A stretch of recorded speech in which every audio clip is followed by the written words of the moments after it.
tells state-run organizations to spend 1 trillion won, or nearly $825 million more in investment for the rest of this year to prop up the slowing economy for a total of $45.4 billion. As security in Northeast Asia casts new spotlight in the wake of South Korea's decision not to renew a military intel sharing pact with Japan, security and defense officials from 56 countries and 6 international organizations gather for the 3-day Seoul Defense Dialogue. And one of Korea's biggest traditional holidays is 1 week away, and you know what that means. It's time to shop for gifts for your loved ones. Don't know what to get? Or on a tight budget? Well, no worries at all. We'll tell you the trending gift ideas this year. But first, let's begin at a meeting with the finance minister. South Korea's finance minister Hong Nam-gi says that the government will inject more funds to boost the Korean economy. In a meeting with related ministers today, Hong said that the investment by public institutions will reach some $45 billion within this year. Now, that's $826 million more than previously planned. The government will also modify the state fund management plan and use some $1.4 billion to boost overall investment and the domestic economy. The South Korean government has allocated a record high $21.1 billion for job creation next year, a whopping 21% increase from this year's budget. The government says nearly half of the budget, or $8.4 billion, will be used to provide financial support for the unemployed, adding that this reflects the uncertainties in the job market. The government has also earmarked some $2.4 billion for direct job creation programs, including one that aims to provide jobs for vulnerable people and the elderly. Meanwhile, South Korea's foreign exchange reserves dipped on month in August. The Bank of Korea says the reserves amounted to $401 billion last month, down $1.6 billion from July. The central bank attributed the fall to the stronger greenback, which pulled down the value of other foreign currency assets held by South Korea. As of the end of July, South Korea had the world's 9th largest foreign exchange reserves, with China topping the list. Security and defense officials and experts gathered in Seoul today for the annual Seoul Defense Dialogue, which will be held for the next 3 days. They're set to discuss improving security environment in the Asia-Pacific region. Our Choi Si-young has the details. In its 8th year, the annual Seoul Defense Dialogue brings together security officials and experts from 56 different countries and 6 international organizations. Organized by South Korea's Defense Ministry since 2012, the multilateral security dialogue serves as a platform to discuss easing tensions on the Korean peninsula and building better security in the Asia-Pacific region. This year's event draws much attention in that the forum comes in the wake of a series of key security events in Northeast Asia, including South Korea's decision to terminate its military intelligence sharing pact with Japan and a deadlock in North Korea-US denuclearization negotiations. Also leading up to the event, there had been media speculation that the U.S. would not be represented in this year's event, an unprecedented move which was quickly quelled by a last-minute confirmation by Washington that the U.S. Forces Korea Commander, General Robert Abrams, along with the U.S. Deputy Chief of Mission to South Korea, will be in attendance.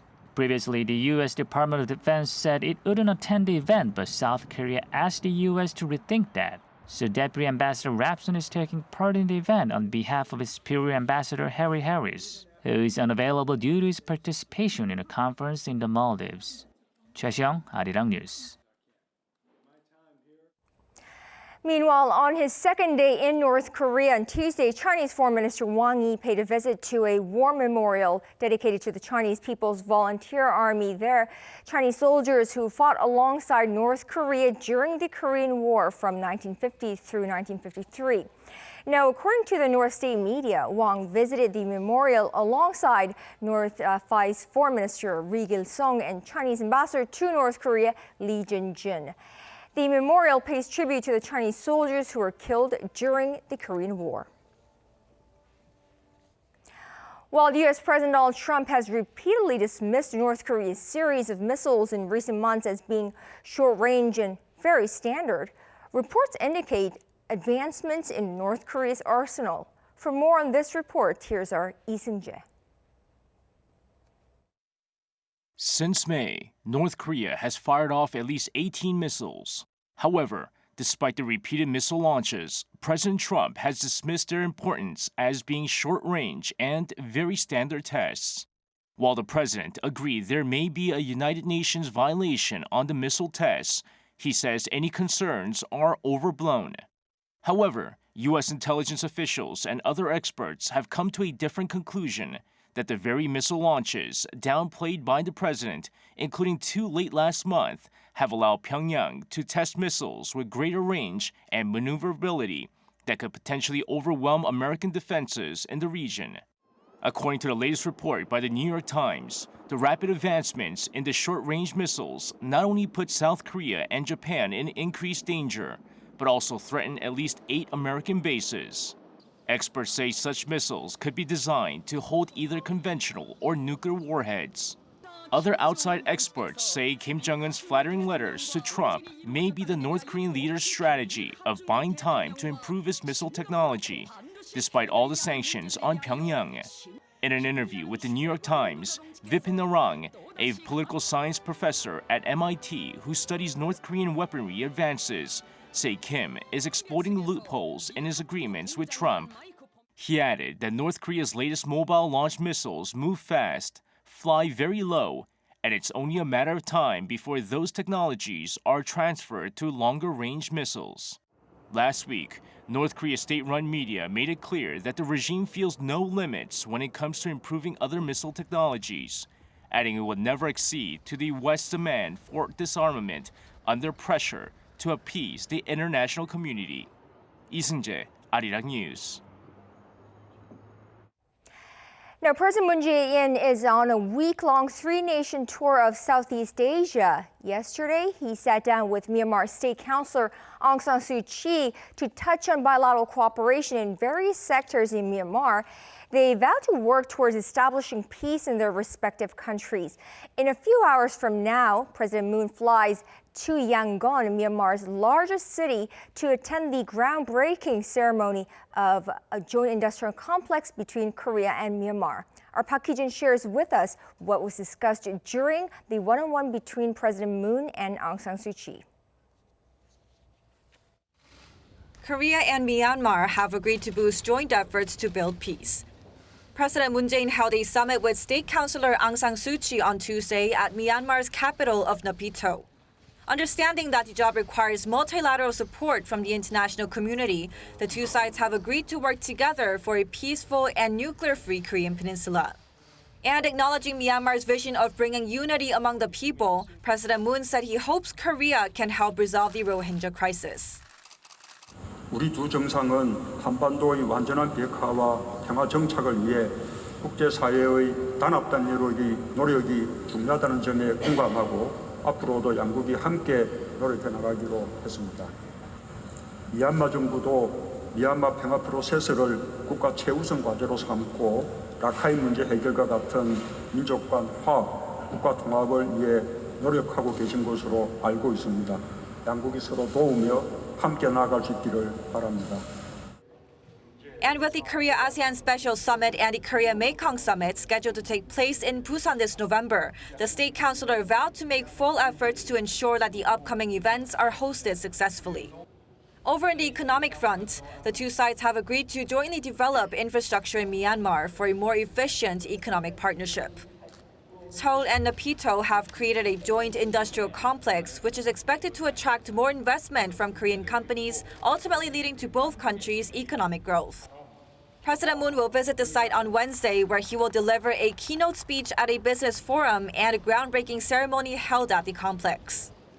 The Myanmar government will also establish a one-stop service center to help Korean companies enter Myanmar's market, as well as a Korea desk that aims to improve the environment for Korean businesses in the country. And noting how the number of Korean visitors to Myanmar soared after it exempted them from visa procedures, the Myanmar government has decided to extend the program another year, beginning October. In 2018, more than 72,000 Koreans visited Myanmar, 84% more compared to the previous year. President Moon's visit to Myanmar opens a new chapter of bilateral relations, with the two countries agreeing to boost cooperation in many sectors. Tuesday's summit marks a fresh momentum for Korea to push ahead with its new southern policy. Park Ki-jun, Arirang News, Napito. As repercussions are expected following Japan's approval of the use of its old imperial flag by spectators during the Tokyo Olympics next year, the South Korean government is strongly urging Tokyo to retract its stance. For this report, here's Kim Hyo-sun. It looks like Japan's old imperial flag, which is seen as a symbol of its past militarism, will be used during the 2020 Tokyo Olympics. Officials from the Korean Sport and Olympic Committee sat down with their Japanese counterparts late last month to urge Tokyo to ban the use of the rising sun flag during the Olympics. However, Tokyo refused to give a definite answer. When Korean broadcaster SBS also requested the Japanese Olympic Committee to prohibit Japanese sports fans from flying the imperial flag during the Olympics, the committee stressed that the rising sun flag itself does not entail any political significance and thus it cannot be prohibited. To this, Seoul's foreign minister on Tuesday strongly urged Tokyo to change its stance. I believe Japan is well aware that the rising sun flag is perceived as a symbol of its past militarism and imperialism. Tokyo needs to face its history with a humble attitude. Saying that the use of sporting events as a tool for political messages violates ethical codes, the ministry also said that it will cooperate with related ministries to urge the ban. South Korea's Parliamentary Committee for Culture, Sports and Tourism also approved a motion last week that calls for Tokyo's ban of the flag during the Olympics. When the rising sun flag fills the stadiums, the people of South Korea and the rest of Asia will once again be faced with the brutal pains caused by Japan's imperialism. Meanwhile, the medals for the Tokyo Paralympic Games, which were revealed last week, also stood at the center of controversy as they resemble the old imperial flag. Kim Hyo-sun, Arirang News. U.S. President Trump has warned that he would get tougher on China in his second term if Beijing drags on its trade talks with the U.S. His remarks come after Washington and Beijing imposed new tariffs on each other on Sunday. In a Twitter post on Tuesday, Trump said the U.S. is doing very well in our negotiations with China and played up the damage the U.S. tariffs are having on China. But he did not specify how he would get tougher with Beijing. After Washington put tariffs on China on Sunday, Beijing filed a complaint at the World Trade Organization over the U.S. import duties, which is its third time challenging Trump's China-specific tariffs. Now, for the next couple of months, Seoul will be hosting architects and urban planners from all around the world looking for ways to make cities more people-friendly and eco-friendly. It's the second edition of the Seoul Biennale of Architecture and Urbanism starting this Saturday. Under the theme of Collective City, architects and urban experts from about 80 cities will present their projects at a number of Seoul landmarks, including the Dongdaemun Design Plaza and the Donimun Museum Village. This year's Seoul Biennale will run through November 10th.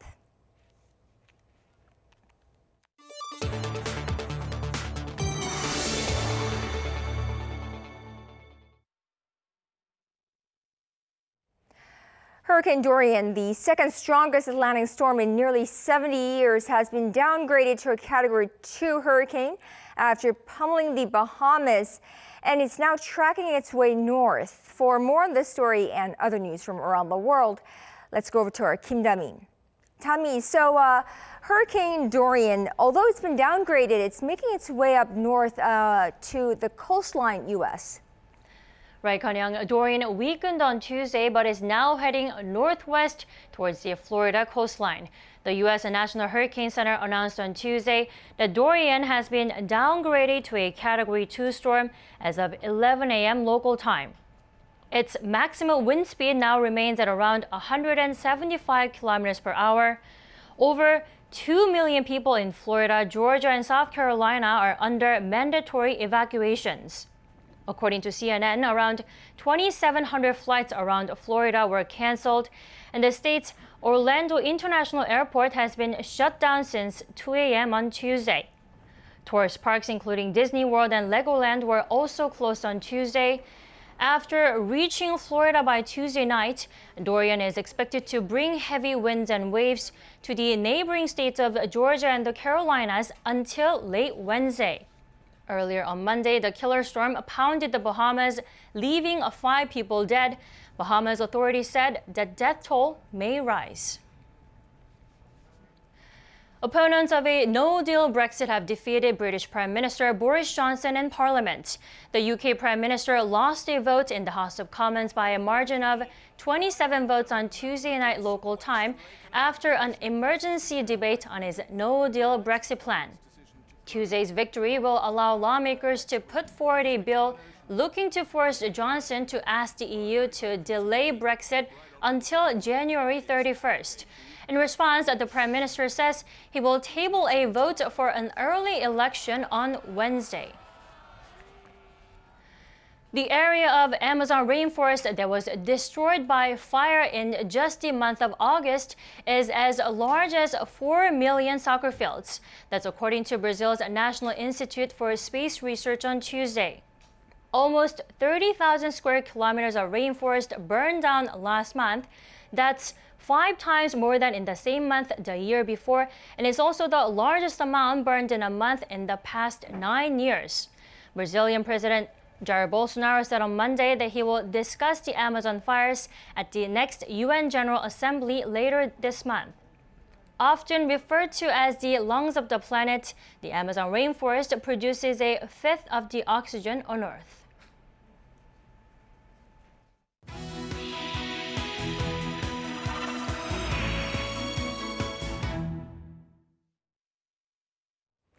Time now for our Life and Info segment where we focus on information useful for your everyday life, whether you're in Korea or somewhere else in the world.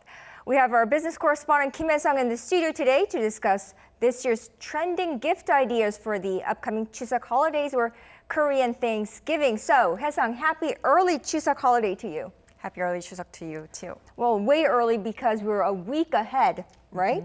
Well, it's wonderful that you bring us this report today because I know many of us will be spending this weekend trying to shop Chuseok gifts for our family and loved ones. And it's sometimes a stressful period too because we're wondering what to get, best gift ideas, especially if we're on a tight budget.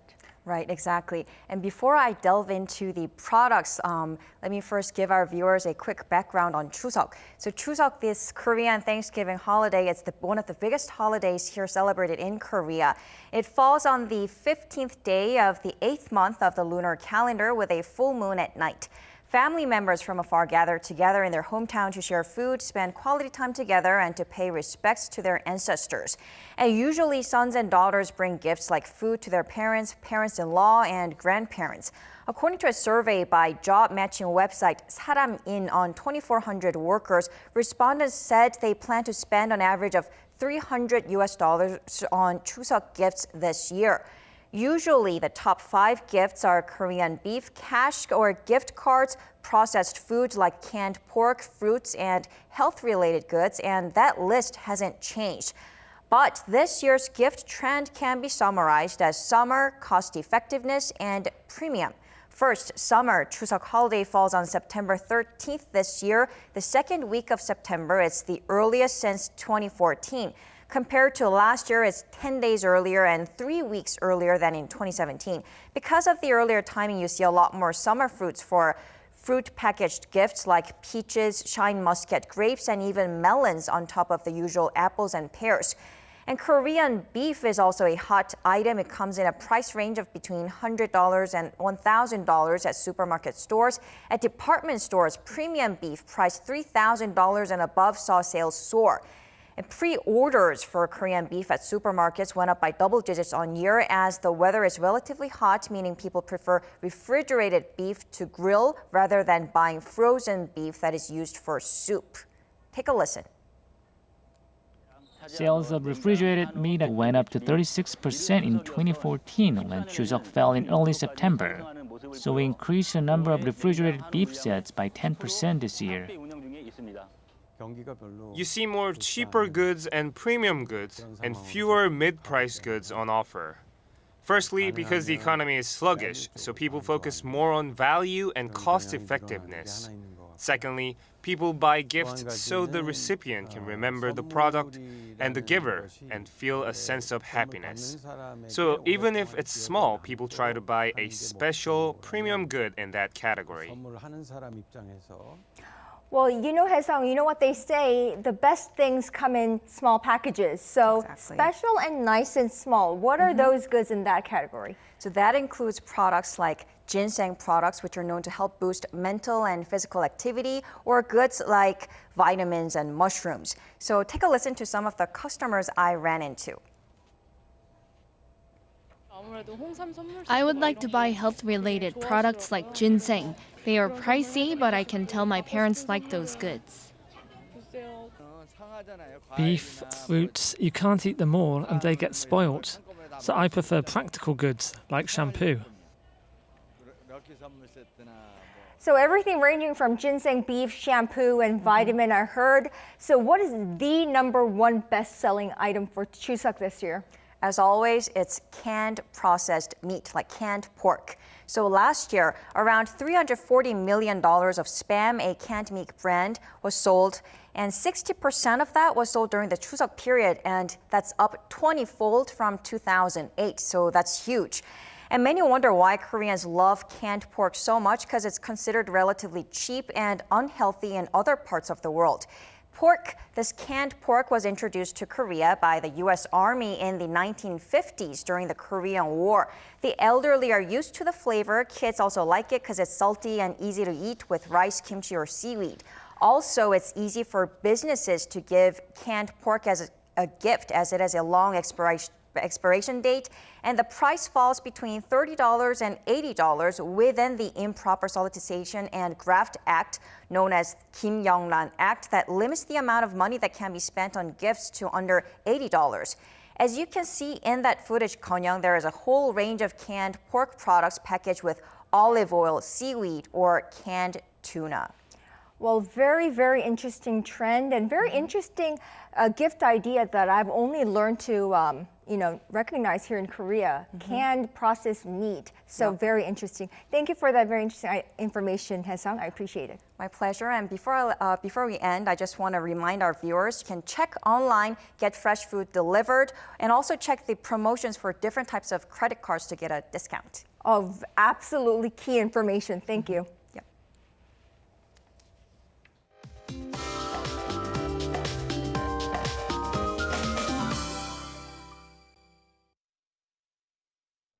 Good morning.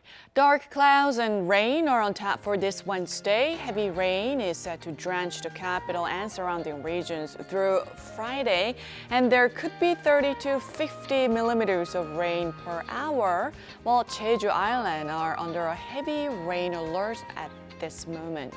The autumn monsoon will continue into tomorrow in the southern provinces, while the central regions will see up to 300 millimeters of downpours into Friday night. And after the rain, we'll need to brace for the 13th typhoon of the season, Lingling. Lingling is gaining its strength and is likely to move up north towards the Korean peninsula, possibly hitting Seoul by noon on Saturday, so do stay alert and monitor the situation.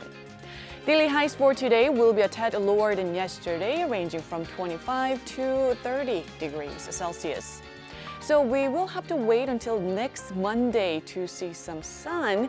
Until then, brace for heavy rain along with strong winds. That's Korea for you, and here's the international weather for viewers around the world.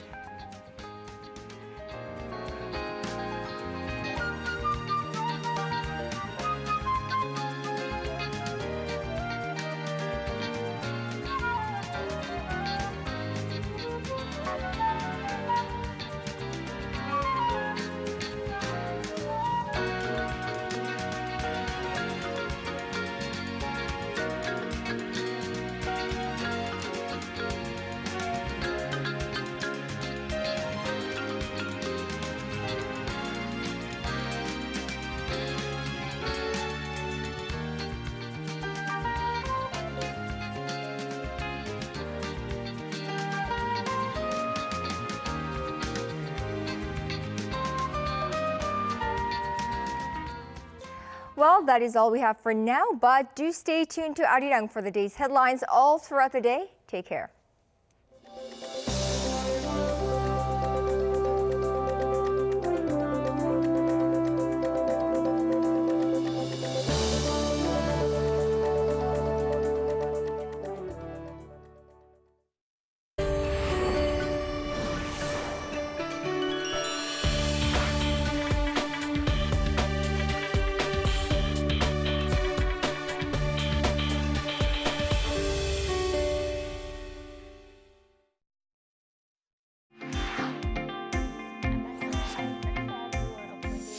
"2019 has been a big year for international diplomacy in Korea, and there are profound exchanges happening between different nations every day.